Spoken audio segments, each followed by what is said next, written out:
food service on an EP-3 was pretty lacking, and we were eating out-of-box lunches. But what I'll never forget on the Nimrod R was after takeoff, here came a guy down the trolley with tea and crumpets. This is Cold War Conversations. If you're new here, you've come to the right place to listen to first-hand Cold War history accounts. Do make sure you follow us in your podcast app so you don't miss out on any of the episodes.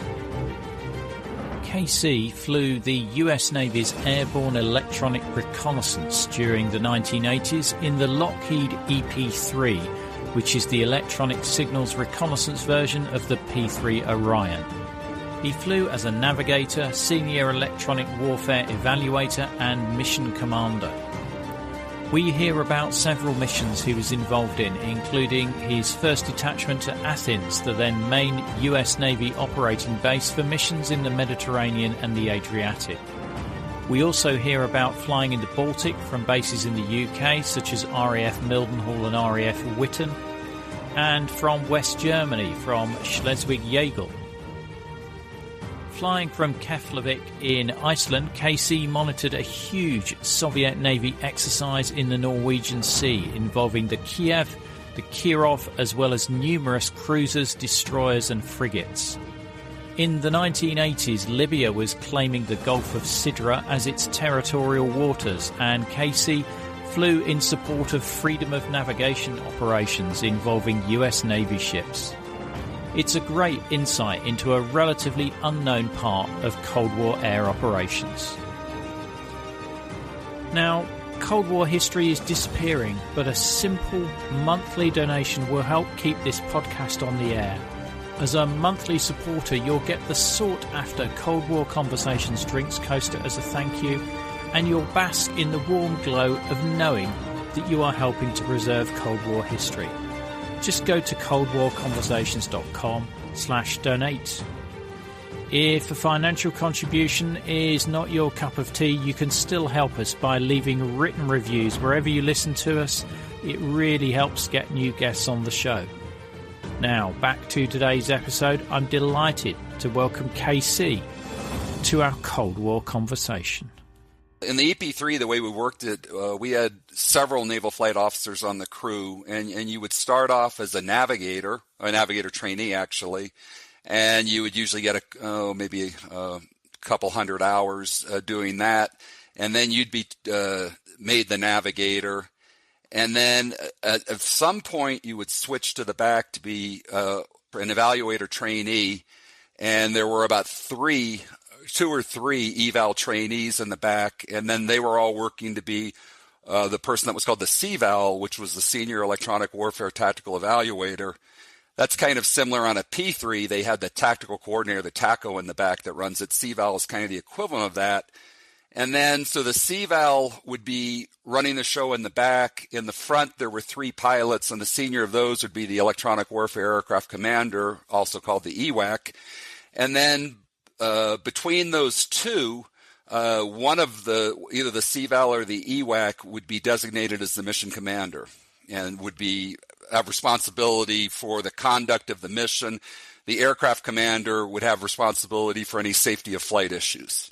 What sort of equipment was there on board initially, when you were with the Ares 1 anyway? If you started the airplane and went to the back, you had a flight station that had two pilot seats and then a flight engineer seat in the middle. And then coming back on the left side of the aircraft, you had a secure comm operator. That was a cryptologic technician who ran a keyboard and maintained communications either with a shore base, or we could also have that communication with the aircraft carrier. And then across from them, there was a radio operator. He monitored a command and control circuit, a high-frequency command and control circuit, but he also acted as the technician that would do any troubleshooting on any of the avionics up in the front or the radios. Next to him was the navigator, and if you had a navigator trainee, there'd be two guys there. Going back, you'd get to what we would call the ELINT inline, and that had 5 operators. Basically, a couple of guys working the lower radar frequencies, more like early warning radars and things like that, and a couple of guys working the higher frequencies, which were usually associated with either airborne intercept radars or just weapon systems. Next to them was a guy called the Big Look, and he operated a big 12-foot dish antenna that had a great deal of sensitivity, and he was able to monitor the entire spectrum. And frequently, the way it usually worked was Big Look would detect something, and he would pass it off to the operators down the inline, and they would take off. And he was always kind of in the search role, detecting signals of interest and then handing them off to the other operators. Next to him on the Ares 1, we had a plotter. This was before the days of having computers, so one of the Evaluator trainees would be sitting at a light table that would have a map on top and then onion skin paper on top of that, and he would be manually plotting lines of bearing to the radars as we got intercepts that came in. Next to him was a guy that was called the lab technician, lab op. He was a cryptologic technician that was an ELINT specialist. All the other five guys I said that were on the ELINT inline, they were really electronic warfare operators that were also maintainers, and the not necessarily ELINT specialists. They were more just the guys that would operate the gear, and they had enough expertise. They knew the signals ins and outs and could identify the signals and work them. The lab op was kind of there to help with things that we didn't know what they were, and he was the real specialist that would get into what we called the beeps and squeaks and figure out what we were looking at. He also managed all the recording of any signals of interest. Behind him, you had one of the other Evaluator trainees who was sitting at the end of what was called the special inline, and that was manned by cryptologic technicians. That was a combination of guys that were either linguists or what we called special signals operators. And then the senior tactical evaluator, he usually was on a rover cord just walking around, listening to everything and being able to, he could go all the way up to the flight station or basically go to any station on the aircraft and see what they were doing. He was really running the show just while on a rover cord. You're listening in on signals and, well, communication signals, and you're also listening in on radar signatures or weapons system signatures. Would that be a correct summary? Basically what you could say is we were monitoring the radio frequency spectrum, and within that part of the spectrum there was certain parts of it where you find radars and certain parts of it where you find communications. So you arrive in Spain. What were your missions from Spain? Well, the squadron was based in Spain, and I should say that I was in Fleet Air Reconnaissance Squadron 2, and there were only two squadrons of the world that did what we did, the SIGINT mission. One was over in Guam, Fleet Air Reconnaissance Squadron 1. We were also known as, they were VQ1, we were VQ2. But we actually flew very few missions out of Rota. And when I started talking about the squadron, I should also say we had both land-based airplanes, EP-3s, and carrier-based airplanes, EA-3B Sky Warriors. And so the land-based guys, we did most of our work out of Athens at Hellenikon Air Base down there. And mostly from there, we flew 90% of the time either in the East Med off of the Levant countries, Syria, Lebanon, Israel, and Egypt. And then we also flew missions in the Central Med, which was off of Libya. That was about 90% of the missions split between those two. About 10% of the time we flew in the Adriatic, if that. Those were not high priority missions, and they were frequently canceled so they could reschedule more interesting missions in the East Med or the Cent Med. And then we occasionally would go to Sigonella, Sicily. That was primarily for exercises that we went there. We occasionally flew missions out of there. And then in the summer, we would go up to fly in the Baltic Sea from March till about October, usually about 10 days a month, we'd send a crew up to either the UK, usually RAF Mildenhall or RAF Wyton. And if they weren't working out of the UK, we'd go to where the German Atlantiques, the Electric Atlantiques worked out of, which was Schleswig-Jagel up in the Schleswig-Holstein part of Germany.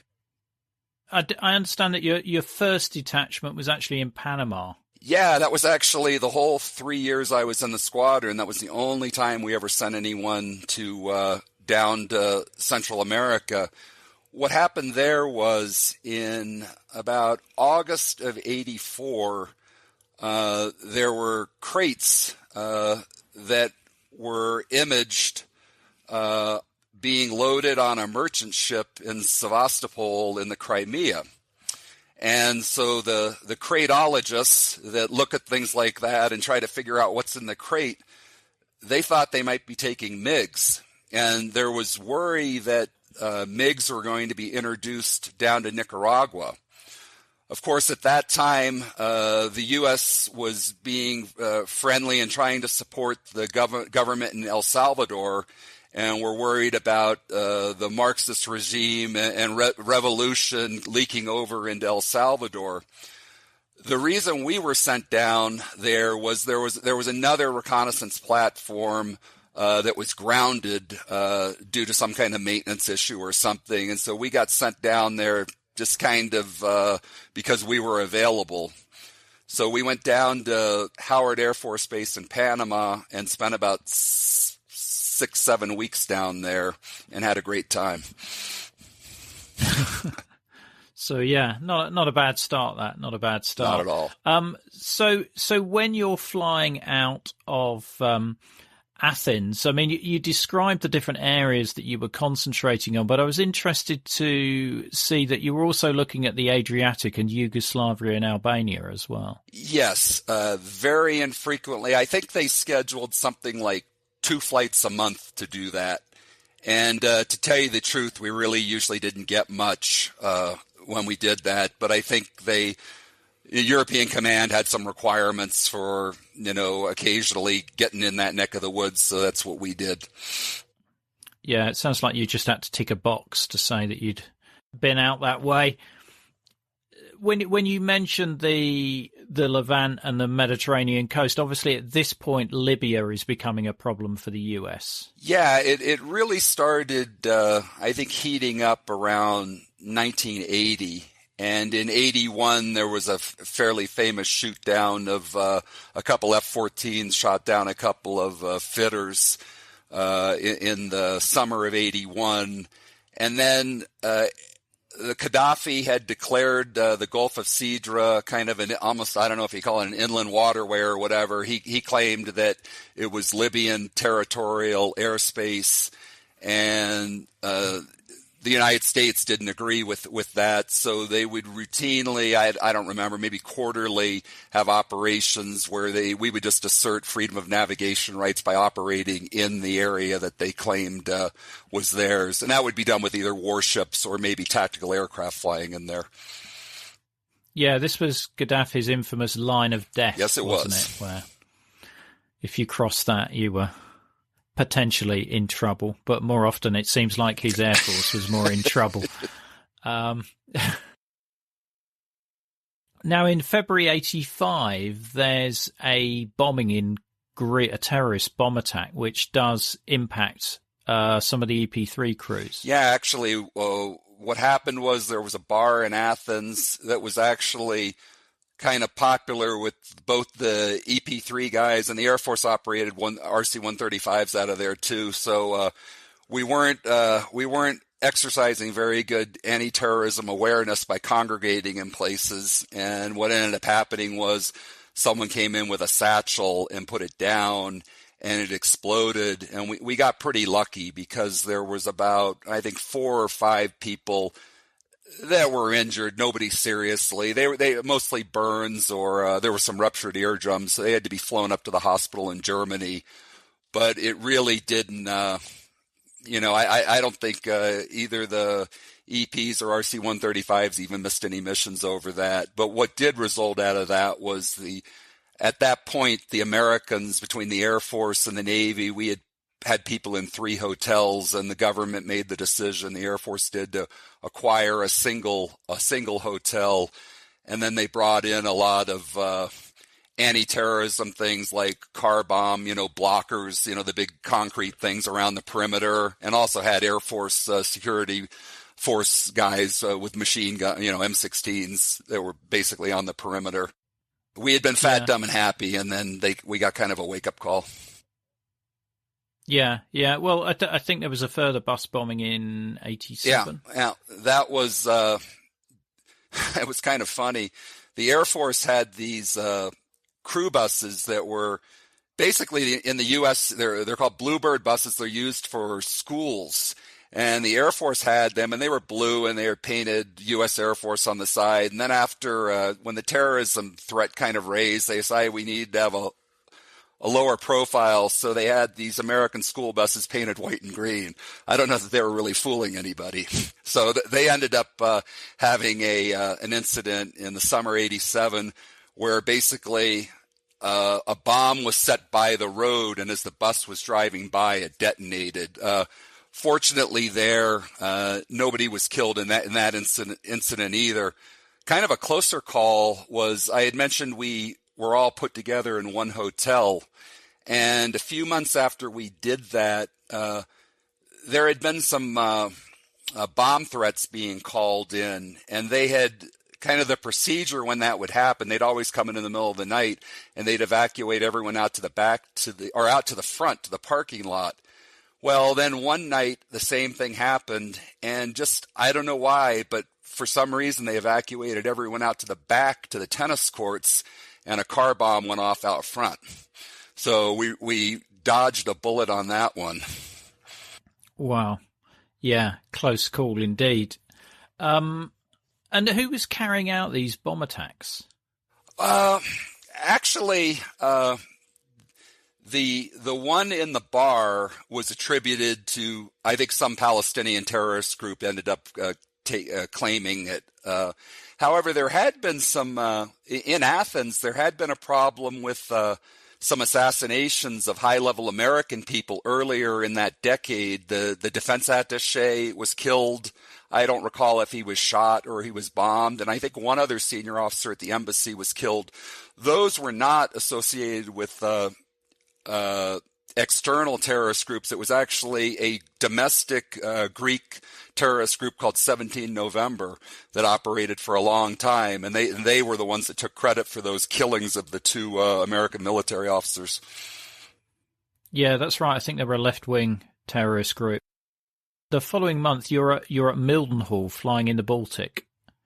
How different were those missions to the missions that you were flying in the Mediterranean? The Baltic missions were entirely different because that was the only time we got to go into an area where there would be Russian Air Defense Force bases where they would routinely intercept us.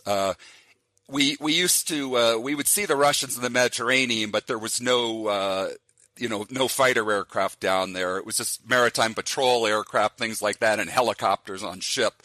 But when we would fly in the Baltic, we would routinely be reacted to several times every mission by Russian fighters, usually Su-15 Flagons or MiG-23 Floggers, occasionally MiG-25 Foxbats, and toward the end of my career, we started seeing MiG-29 Fulcrums. But these were really just routine intercepts, not at all as scary as the intercepts that were described in the recent podcast you did about the Able Archers and the KAL-007 debris area. This was about 18 months after that, and this is by now the fall of '85. A lot of the tensions between between NATO and the Soviet Union had kind of ebbed. So by '85, when we were getting intercepted, the Russians would just come up, do an ID pass on us, and go home. There was nothing hostile at all. It was just routine stuff, the exact same things that the U.S. would do when Tu-95 Bears used to fly from the Kola Peninsula down to Cuba, and our interceptors out of the United States, generally Air National Guard interceptors, would intercept them routinely, just like they were intercepting us. Yeah, it's incredible how the temperature changed in those 2 years. Amazing. I think it's a good thing for mankind. Well, absolutely. After recording that Evaluator episode, you're very right about that. It appears as though every time there was a hijack or anything going on, you were routinely, scrambled is probably the wrong word, but sort of involved in tracking. Yeah, and I think what was behind that was the EP-3 had a very, compared to an RC-135, we didn't burn nearly as much fuel.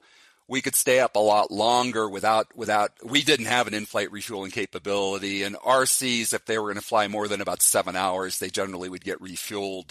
So with the turboprop, we were generally able to hang out for a long time. There was an incident in June of 1985 that was called the TWA 847 hijacking. And that one actually went on for a couple weeks. And what happened there was it was an American airliner taking off out of Athens that was hijacked by a Palestinian group. And they went to Beirut and landed. And there was a Navy diver, a CB diver, not a SEAL, but more of a construction diver on the plane that they executed and dumped out on the ramp. But then over the course of 2 weeks, they shuttled back and forth between Beirut and Algeria. And so the EP-3 guys, we basically had an airplane on station the entire time with just a few little gaps. And one of the things that was very challenging was when the Boeing 727, the TWA airplane, was going to go from Beirut to Algeria. They obviously had a great speed advantage over a turboprop. So our guys would generally get a heads up about 30 minutes prior to them taking off, and they just put the power down all the way and start heading toward Algeria. And then eventually they'd get over, flown past by the 727, and then make their way over there and get there to resume the orbit. I can't believe how busy your 1985 was, because then you're detached to Keflavik to follow a huge Soviet Navy exercise. Yeah, that was in July, and that was in the 2 tours flying EP-3s and then being in the Navy for 23 years. That was that one day we were out there. I saw more Russian ships than I saw probably in the last 16 years of my career after leaving VQ2 at 87 before I retired. That one day, there was this massive Russian exercise going on in the Norwegian Sea, and we were flying out there and saw almost every class of ship you could in their order of battle. And the ones, of course, we were most interested in were the Kiev class, their aircraft carrier with Yak 36 Forgers on board, as well as Ka-25 Hormone Helos. And then we also, the Kirov class nuclear-powered cruiser was out there, there were only 2 of them in the world, so we were pretty excited to get a chance to see that. And then, of course, one of the sister ships of the Moskva, the ship that was just hit off of and sank off of the Ukraine, that their sister ship, the Slava, was out there that day. And Slava, Kirov, and Kiev were really the 3 big ships of the Russian navies. And of course, although we didn't see them, I'm sure the submarines were out there too. And the other real key player in the Soviet Navy at that time was the Oscar-class guided missile submarine, which had the real long-range anti-ship missiles. And then, of course, they had some, at that time, their top attack subs were Victor 3s. Were the Soviet aircraft buzzing you when you were monitoring this? No, the Forgers didn't really have much of an air-to-air capability. They didn't have any kind of radar in that airplane. They were really more of a, I don't know if you'd say air-to-ground or anti-ship capability. There really wasn't much about them. One thing kind of interesting that day, though, they actually lost a Forger that day. And it just so happened one of the P-3s that was out there had cameras on the guy ejecting, and actually it was the front, made the newspaper because they had a great picture of this forger that nose had pitched up, and you see the ejection seat coming out of the aircraft. But no, to answer your question, at that point, the Russian Navy didn't have much of their anti-aircraft capability was really surface-to-air missiles. The Forger was the sort of Soviet attempt to emulate the Harrier, wasn't it? It was a vertical takeoff. Yes. Although one thing different about the Harrier, the Harrier could take off either going straight up, but a much more fuel-efficient way to take off was to get some speed, and then you know how the British had put the ramps on the end of the Invincible class carriers, and I think that's really done for you have a finite amount of fuel, and you use so much less fuel by doing that. The Forgers didn't have that capability, so they had extremely short legs. Maybe 30-minute missions or something like that tops. Wow. It's hardly worth taking off for 30 minutes, I would have thought. Yeah. Because you've obviously sent me some information through, which has been really useful to me. But in August 85, busy month flying from Athens. What does that mean? What does a busy month look like for an EP-3? I don't remember anything specifically, but I kind of looked at my logbook and saw I'd flown a bunch. And 85 was very busy. So in that time, we probably would have flown about 40% of the missions in the East Med and 60% in the Cent Med off of Libya. Ordinarily, we would be out there flying our tracks, whether there were U.S. Navy ships out that or not. We kind of operated independently, doing intelligence collection missions on behalf of the Sixth Fleet, and then they had requirements to satisfy national collection requirements, so we would be supporting that. And then if the carriers were out there, which were always a lot more interesting for us because we would integrate very closely with the carrier in terms of providing threat warning or just giving them we could provide a lot of information to the E2 to help him figure out what those radar tracks were on his scope.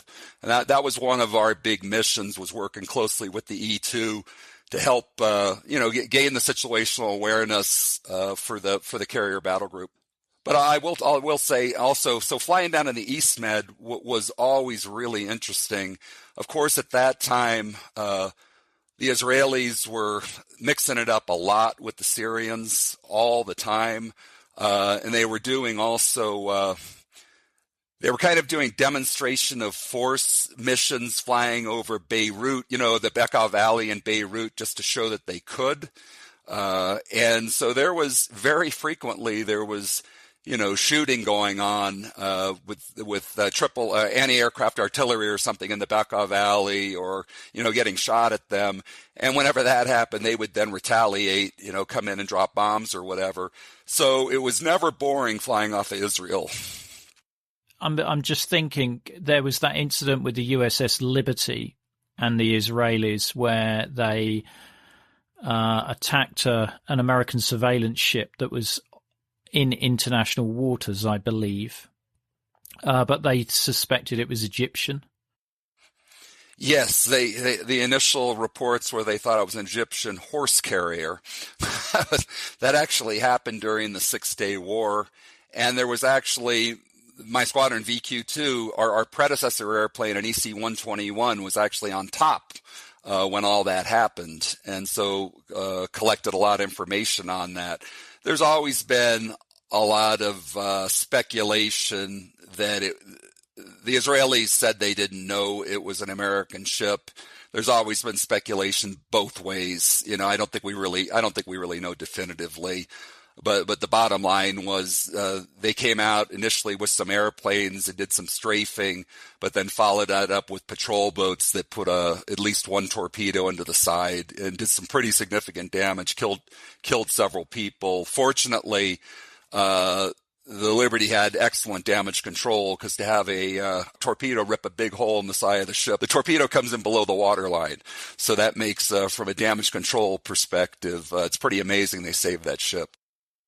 And then into September, you're with Ocean Safari 85, which is a NATO exercise.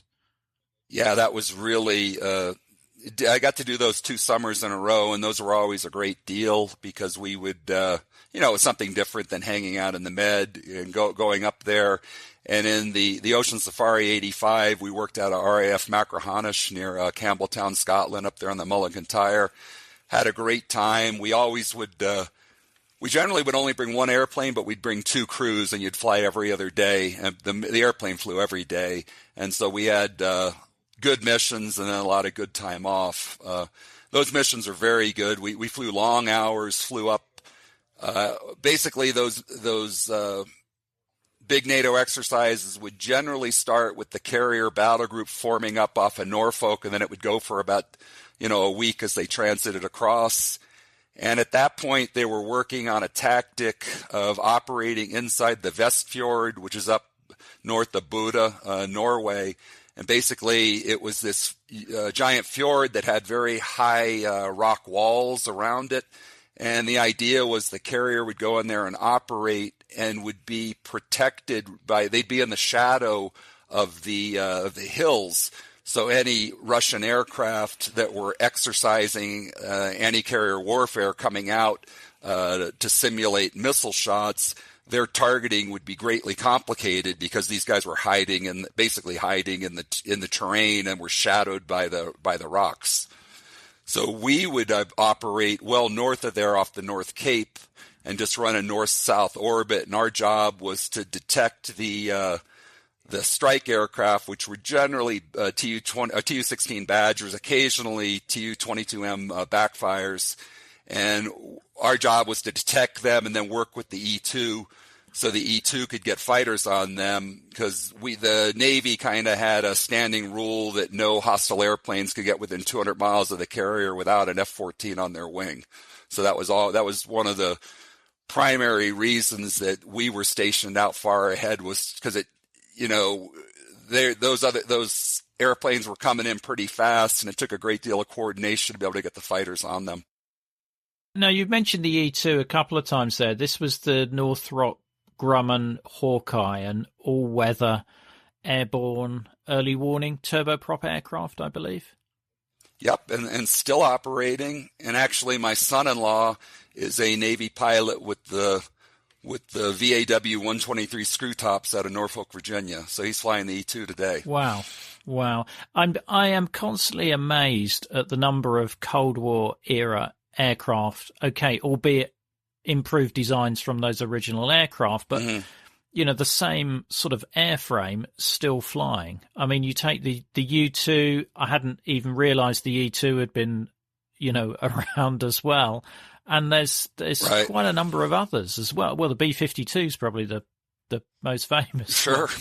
Well, and when you look at an E-2, which I think the E-2A came out in maybe about, late 60s. So these airplanes have been around over 50 years. Obviously, they've been buying new ones all along. They're now buying the E-2D, which is called the Advanced Hawkeye. And that's about, in fact, my son-in-law is in the only E-2C squadron left on the East Coast. They're in the process. They've been swapping out, putting new squadrons of E-2Ds, taking over for E-2Cs for the past few years. But it's just amazing that airplane has been able to stay relevant. But I think I don't think anything inside that airplane is the same that it was. New motors, new radar, and obviously the computers are what make that thing sing. Just going back to the Ocean Safari exercise, I think you flew some quite long missions there. I mean, what were your sort of normal mission lengths that you were airborne for? Well, when we were flying our just standard missions in the Mediterranean, we were usually scheduled for 8 hours. We would always have enough gas, and it was routine to extend for an hour. If we knew we could be scheduled for a 12-hour mission, and we'd just put on more gas. When we were flying those missions in Ocean Safari, they wanted us to maximize the time on orbit off the North Cape. So what we were actually doing was we were flying about 12, and then we would land in Andøya, Norway, which is way up north there, around the Vestfjord actually, and we would refuel and then head back to Machrihanish. So some of those missions they were 16-hour days for the in the air. Wow. I mean, what sort of facilities did you have on board as far as food and other facilities? Spartan. For food, we just did boxed lunches. I think a lot of P-3 crews actually would cook stuff. In VQ2, we didn't do that. And then for kind of creature comforts, number one was not a problem. Number two was a problem, and there was actually there was kind of a tradition that everyone did their damnedest to avoid doing a number two. And it didn't happen very often, but if it did happen, what was called breaking the code, whoever broke the code then had to buy a case of beer for the crew. But once the code had been broken, it was open. Anybody could do it.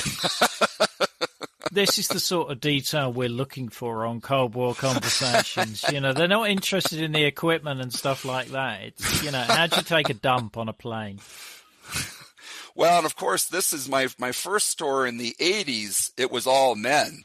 My second tour in the 90s, we had women in the crew. So I got to hand it to those girls. They were good sports. Now, we talked about hijacking earlier, and there's another one, but this time it's not airborne, it's seaborne. It's the Achilles Lauro cruise ship in October 85. Yeah, October 85, a cruise ship.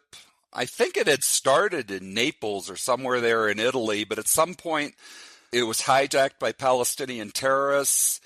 They were asking that the Israelis release, I don't remember, something like 100 Palestinians that had been incarcerated in Israel. And so, of course, you know, the Israelis had kind of a no negotiations with hostages kind of mindset. And there was actually, so they ended up, they murdered an elderly American passenger who also was Jewish, shot him in his wheelchair, and then dumped him over the side. And so then they eventually, somehow they got into, I think into Alexandria, and the Egyptians were giving them asylum.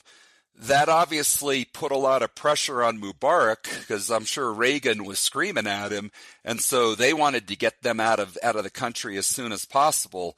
So a deal was reached that the Palestinians at this point had moved their headquarters to Tunis in Tunisia, and it was agreed that the Egyptians would fly the hijackers out covertly on an Egyptian airplane and take him to Tunis.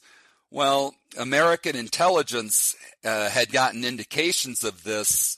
So, and the USS Saratoga was actually just up near heading into the Adriatic Sea. They were on their way to a port call, I think going to the northern Adriatic. Anyway, they got the word to turn around, and we had an airplane that was out there flying, and they got the word to go over by Crete, and were given some information and told you want to be looking for this Egyptian air flight, and you know they were probably given a flight number or something.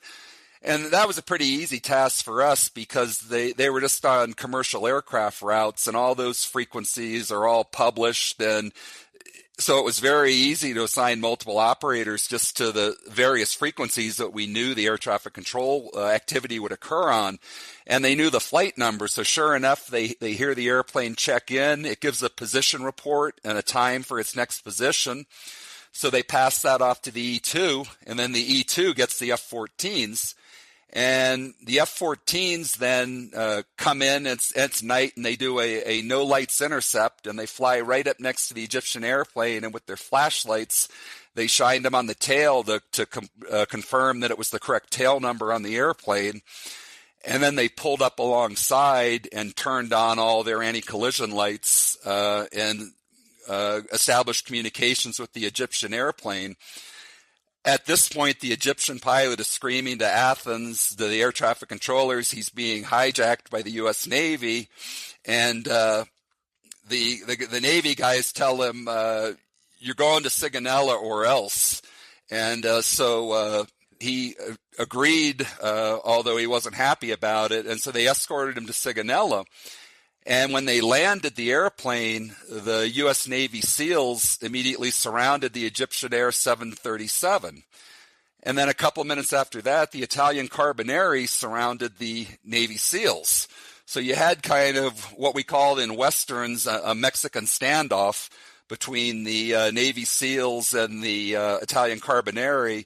Eventually, word came down to the Navy that, okay, we're going to let the Italians are going to take this one.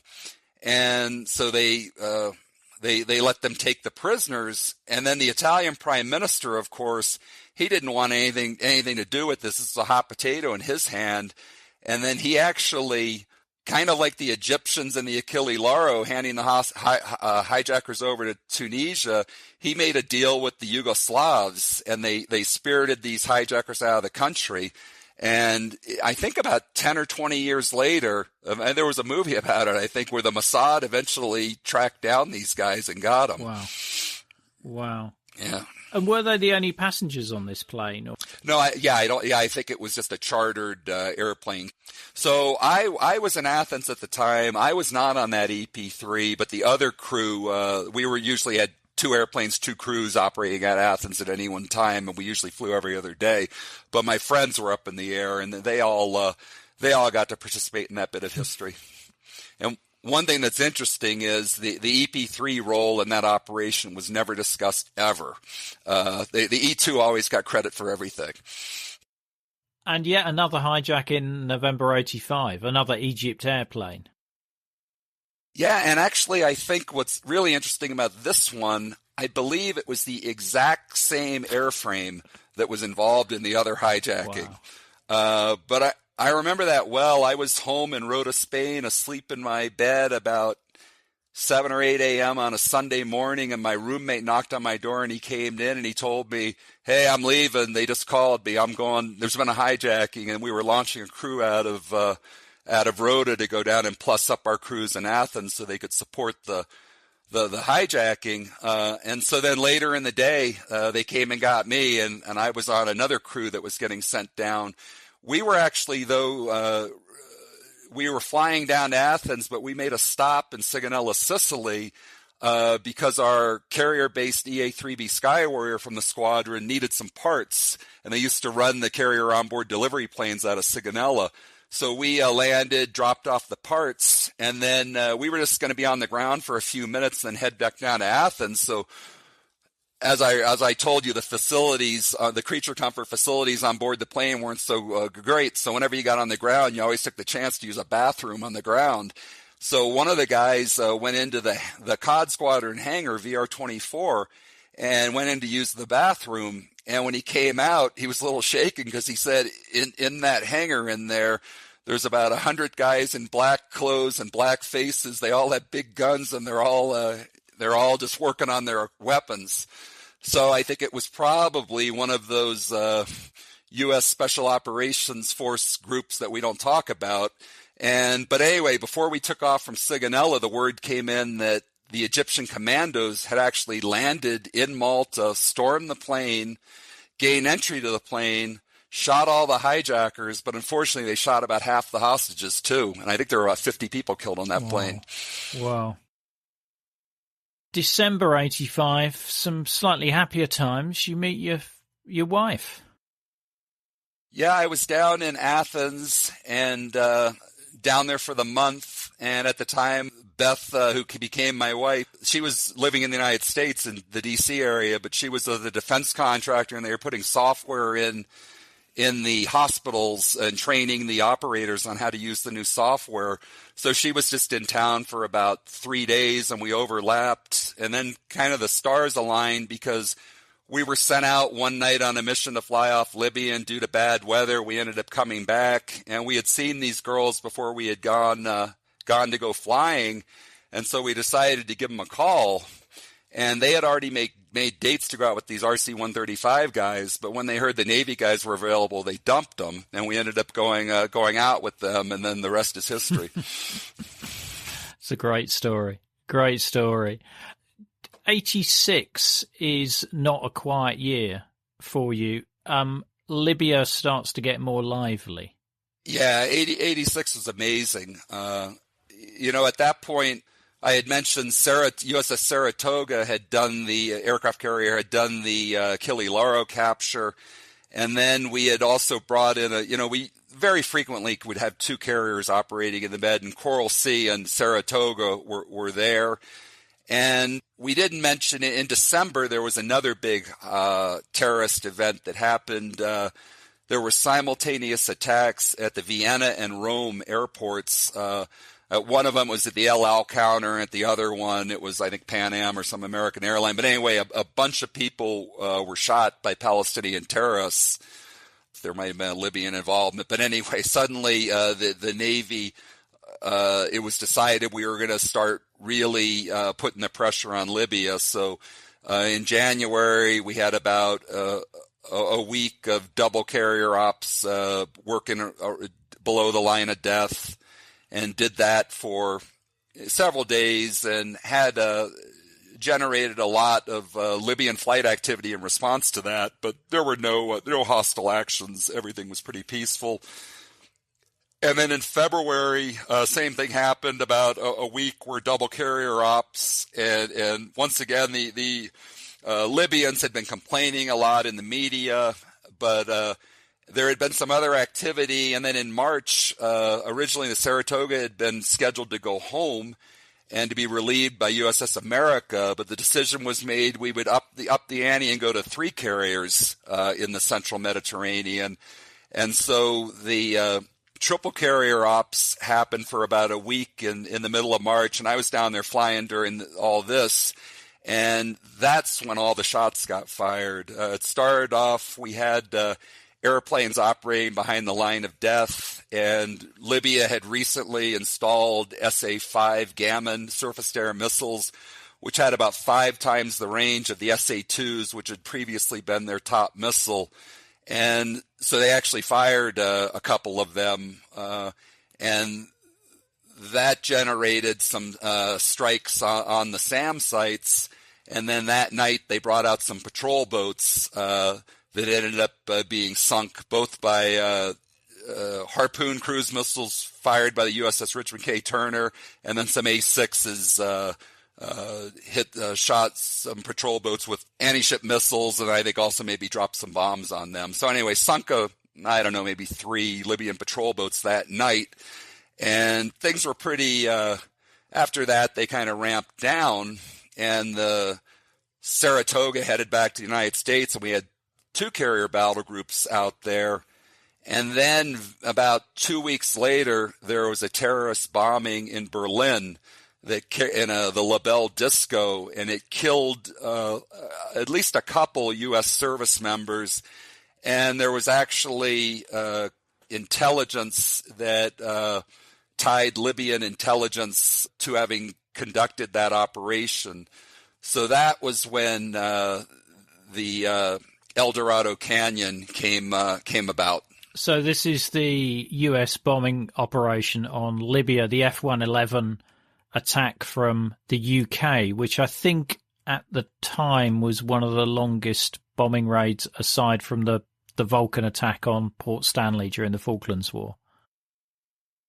Yeah, I think, and I think there were 18 F-111s and 4 EF-111s, and then a whole slew of tankers. And what kind of made the mission more difficult was the fact that the French and the Spanish denied overflight rights, so they actually had to come out of the UK, fly down the west coast of Spain, through the Straits of Gibraltar, all the way across, and then through the Straits of Sicily, and then turn south. So the Air Force was tasked with targets in the Tripoli area, and then the Navy had 2 carrier battle groups, America and Coral Sea, and they were tasked with targets in the Benghazi area. And it all went off in mid-April, just one night. And I think the actual strike itself was probably 30 minutes. They got in pretty quick, got out. And then that was pretty effective because that pretty much shut down Gaddafi and terrorist activity until the Lockerbie bombing.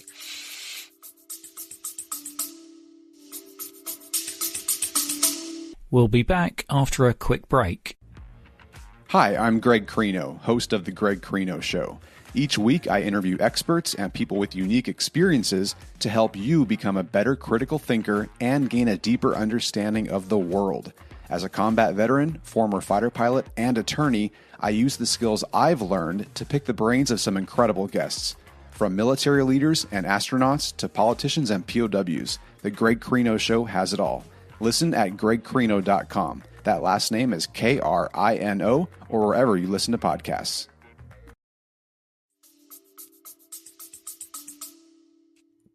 But there was an interesting visitor to Rota. Yeah, a good friend of mine was the squadron duty officer at VQ2, and I don't know, maybe 2 a.m, he got a call, and he was basically told, don't ask any questions, just open your hangar doors. And one of the F-111s that had flown in the strike on the way back to the UK, and once again, they had to go all the way back through the Strait of Gibraltar and up. But anyway, as they were transiting home, he developed a bleed air leak and had to divert and came into Rota. And of course, the Spanish had already denied overflight for the mission, so there was a concerted effort to kind of keep this on the down low. So they brought that F-111 in and then parked him in the hangar, closed the hangar doors, repaired him, and then a couple nights later, under cover of darkness, they flew him out. And as far as we know, I'm sure the U.S. Embassy talked to the Spanish Ministry of Defense about that, but it was kept very hushed up. So when we get to August, September 86, there's a big NATO exercise, Northern Wedding 86. Tell me about that. Yeah, this was a little bit like the one, the Ocean Safari the year before. I had been working in operations, and I was the lead planner for it, so I got to go over. I went over to the U.S. about a month before it. But the way this exercise was going to work out was, once again, the carrier battle group was going to form off the east coast of the United States and then kind of convoy across. Something that was kind of new in this exercise was we had recently reactivated the Iowa-class battleships, and they each had 32 Tomahawk cruise missiles installed.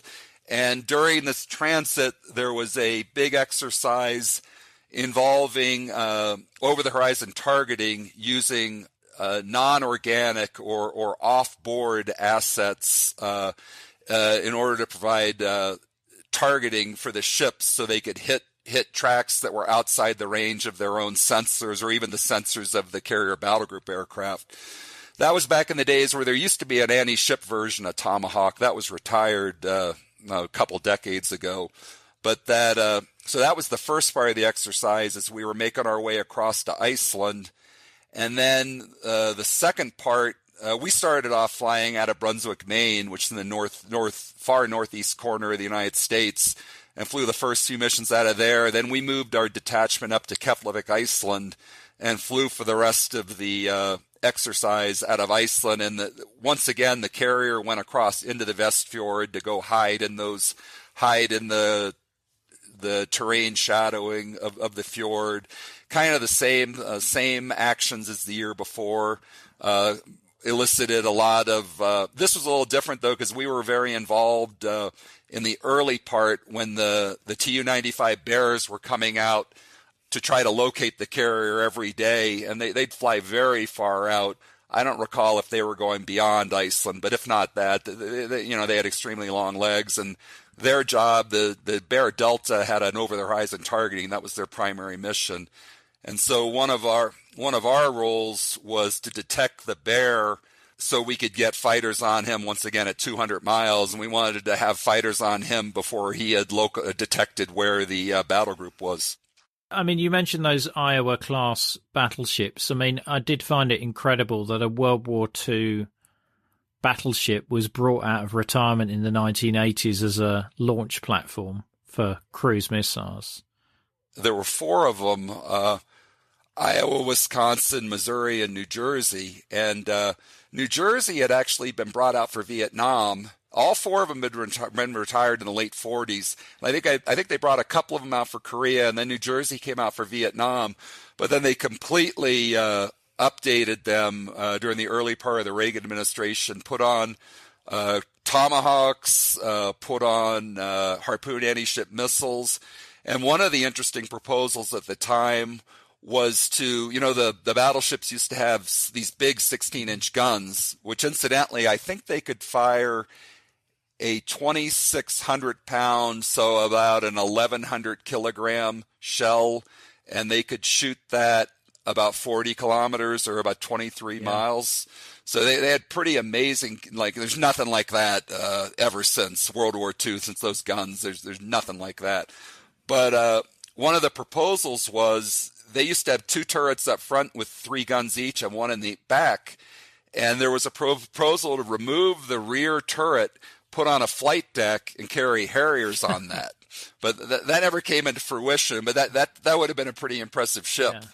Yeah. But the battleships were amazing. And of course, one of the things I think that made them also attractive was they were pretty big. So they had extensive, and they were designed to be flagships for back in World War II. So you could put staffs on board, bring in, the battle group command or something like that, and put them on there and have them carry out that function. So they actually fired those guns in the Persian Gulf War.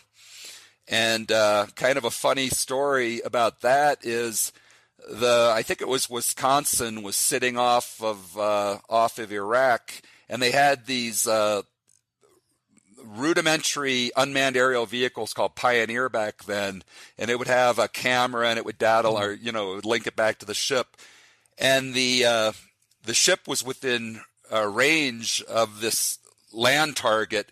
And it was the first time ever that a surrender was made to a unmanned aerial vehicle because those guys didn't want to get pounded by the guns. Brilliant. Because I've been on, there's one in Los Angeles, isn't there? Yeah, Iowa. Iowa's in Los Angeles. Missouri is at Pearl Harbor. Wisconsin is at Norfolk. And New Jersey is up across from Philadelphia in Camden, New Jersey. So all 4 of them are museums. I went to see the Iowa in Los Angeles, and it's an immensely impressive ship. And I was particularly interested in all the Cold War hardware that was still on there because it still had the anti-aircraft systems. The multiple guns in order to bring down any anti-ship missiles.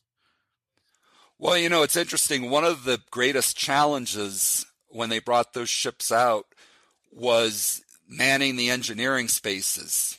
And they actually brought out some retired guys that had, been in maybe 35 years and had been retired. And they brought out some old timers that wanted to, okay, I'll do it. And that was really the reason those ships were retired. They had a great deal of capability, but they were so manpower intensive that I think it was determined it wasn't affordable. Incredible. Moving on from Northern Wedding, you are particularly impressed by the RAF in October 1986 yes. and their non-rudimentary service. Yeah, I went to, we worked out of Wyton, England, which was the base that the RAF's 51 Squadron flew out of. And they had 3 Nimrod Romeos that were unlike any other kind of Nimrod. They basically had the same mission as an EP-3 or an RC-135.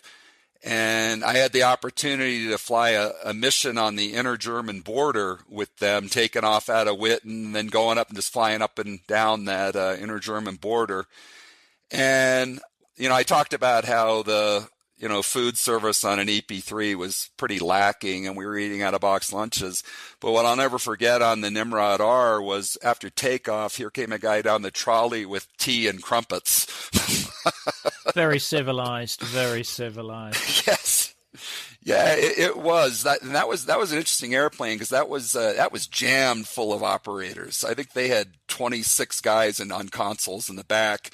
And one thing I didn't understand, nobody told me at the time, but I didn't understand that the RAF didn't officially acknowledge their existence for a few years until after I had left. So I was going around telling people I had flown on this British Sigint bird, and I didn't know it was this big secret. Well, they didn't get you to sign the Official Secrets Act, or I'm more worried about having crumpets on a plane like that. I'd be worried about getting the butter in the keyboard or something. They actually did have those airplanes were very impressive in terms of the technology in the back. They were very, very good. Yeah, I'm a volunteer at the Avro Heritage Museum up near Manchester, and we've got a Nimrod fuselage there. Okay. And we've just taken a Shackleton as well, which we don't have space for yet, so it's in bits at the moment, but it came from another museum in Manchester. So there's quite a sort of signals intelligence heritage there. Yeah, and one thing that I'd mentioned, I flew with 51 Squadron in the Nimrod R, and now if you go across to Lincolnshire to Waddington, you find 51 squadrons flying the RC-135. Yeah, we don't build British much anymore now. Okay, so you're back in Spain for some other exercises around the Harpoon anti-ship missile. Well, yeah, we did some work with the regular P-3Cs. Would carry harpoons, and they were always reliant pretty much to be able to use their weapon. They needed to use their radar in order to localize the target prior to engaging them. And the idea was with us, an EP-3, when we went up, we did not transmit. We did not run the radar or things like that. We didn't want to do anything to help somebody else detect us. So we would be using receivers to detect other guys' transmissions, and then doing direction finding that and try to triangulate and working with the P-3s so they could conceivably shoot their harpoons without ever having to fire up their own radar, which would give the potential target of the harpoon. If you suddenly have a radar transmission coming from the west, they might get alerted to the west, as opposed to if they're kind of just out there blending in, and then the harpoon gets fired, and the terminal seeker on the harpoon didn't come on till about 2 minutes before it arrived at the target. So that would a much better chance of achieving surprise. And in May 87, you're sent back to Schleswig-Holstein. Yep, this is my last time to fly in the Baltic, and I was the mission commander in charge, having a great time flying out there on my last Baltic det. And this was we were actually out there during that. It was just a week we were there, and we happened to coincide with the same time that the USS Stark, which was a frigate, was hit during the Iran-Iraq tanker wars. A Iraqi Mirage F1 fired a couple of exocets at the Stark. And to tell you the truth, I'm not sure if they thought it was an Iranian tanker or if they knew it was I don't recall what the case was, but that was kind of something that was going on at that time. But there we were out flying in the Baltic, and the thing I remember the most, well, one was that MiG-29s were now out, so we finally got to see the MiG-29. But the other was we kind of stumbled upon an exercise where the Russians had these old Whiskey-class submarines that were based in the Baltic, and they also had these old seaplanes that were called BE-12 Males, and the Males had an anti-submarine warfare mission, and we just kind of stumbled across. It was a nice clear day, and we saw it all down below us, but the Males were simulating torpedo attacks on this Whiskey-class submarine, who was actually operating on the surface. So it was kind of easy for the Males, but we were getting to see them. They would simulate torpedo launches by dropping die markers. So it was kind of fun just flying, orbiting above this Russian submarine while all this was going down. And to tell you the truth, the one thing in the business flying EP-3s, for every 8 to 10 hour mission, it was usually pretty boring. There was usually something decent going on for 30 minutes maybe. So stumbling upon a submarine having dye markers dropped on him, that would count as something decent. Otherwise, like I said, it got pretty old. Yeah, no, I've heard similar from Nimrod crews as well. Because it was just day in, day out. It was pretty much the same thing, except when it wasn't. I mean, it's interesting that this exercise you came across, because the B-12 is sort of like a turboprop amphibian aircraft, isn't it? So, both quite elderly planes, or both quite elderly pieces of equipment, let's say. Yeah, and they subsequently replaced it with a jet. I think it's called Albatross. And I don't even know if that's a military aircraft or not, or if it's just a civilian. That company BE-12 is like Beriev or something's the name of the aircraft bureau that makes them, and they make them commercial as well. But so the BE-12, that was one of their maritime patrol aircraft. Then they also had the IL-38 May, which a lot of times is called the P-3 ski because it kind of looked like a P-3. Right, yeah. Strange to be exercising with those two pieces of equipment. But anyway, probably just to entertain you. They knew you were bored. Well, and I mentioned it was a whiskey-class submarine, which were elderly at the time also. And whiskeys actually, they kind of, I think it was around 1980 when one of those ran aground in Sweden. Yeah. And it was called Whiskey on the Rocks. Well, you couldn't. I mean, a newspaper is never going to avoid a headline like that, are they?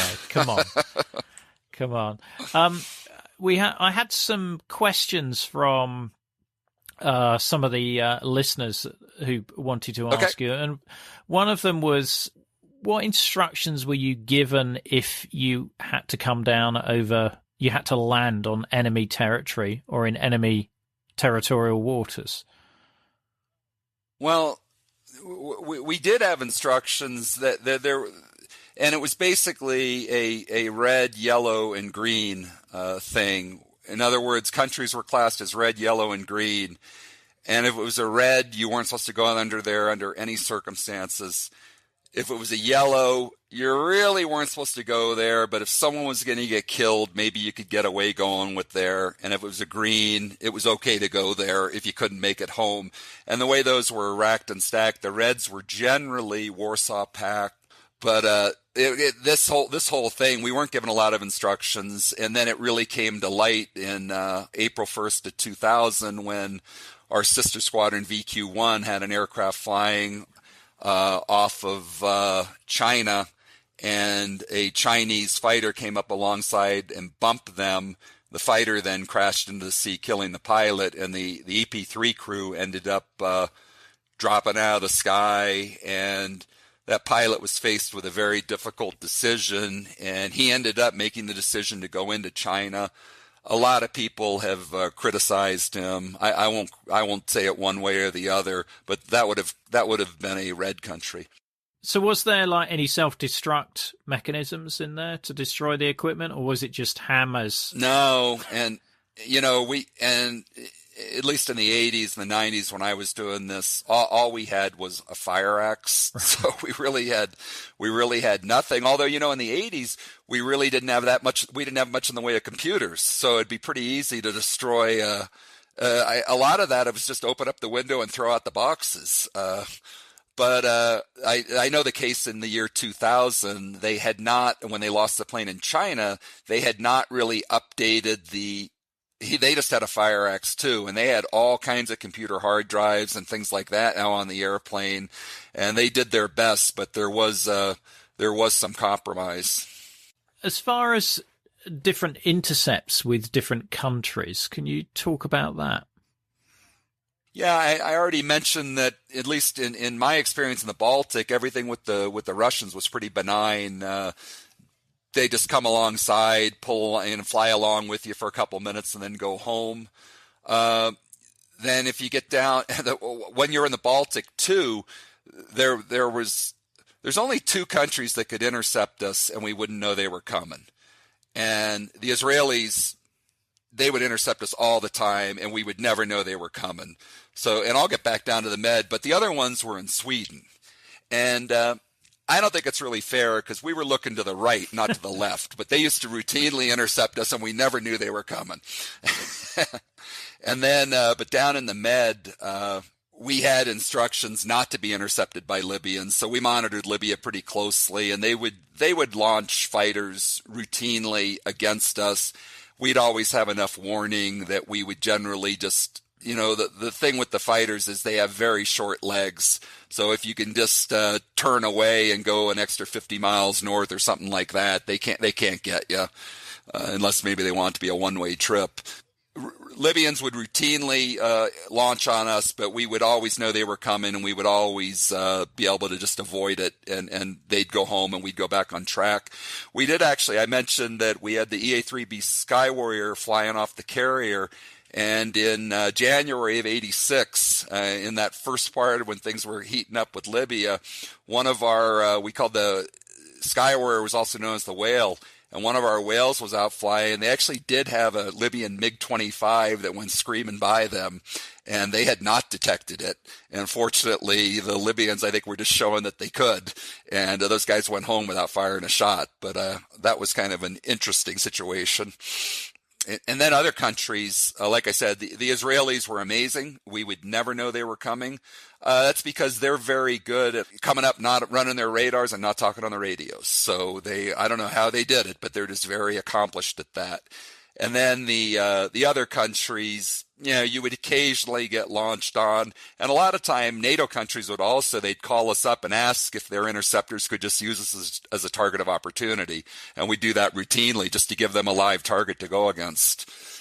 And did the EP-3 have any sort of like flares or anything like that if you were locked on? What was it, just get as low as possible and hopefully lose them in the ground clutter? Yep. The tactic was if an interceptor was coming, we would fall out of the sky and try to get down into the clutter and the waves. Right. Like the Able Archer pilot did. Exactly. Wow. Exactly. Wow. With the submarine commanders I've spoken to, they've often had encounters with the AGIs, these Soviet so-called trawlers, which appear to have rather large numbers of aerials attached to them. Were any of those encountered by you at all? They were all over the place. A lot of times they would hang out off of bases, either in the U.S. or the U.K., Holylock or Faslane, where the British SSBNs come out of. But a lot of times they would hang out there. They would occasionally, the Soviets used to have something that would be called a marker or a tattletale that would just kind of follow the carrier around and stay with them as best they could. The AGIs, that was a little more difficult for them because I think they probably only have a top speed of, 15 knots, something like that. So if the carrier wanted to kick it in, they could easily lose them. A lot of times the Russians would use a Kashin-class destroyer as the tattletale. That thing was really fast. And we have further information such as videos and links in our show notes, which will show as a link in your podcast app. Now, this show wouldn't exist without our generous Patreons, so I want to thank one and all of them for their support. You can very easily become a Patreon by going to coldwarconversations.com/donate. If you can't wait for the next episode, please visit our Facebook discussion group where listeners just like you continue the Cold War conversation. Just search for Cold War Conversations in Facebook. Thank you very much for listening. It is really appreciated. Goodbye.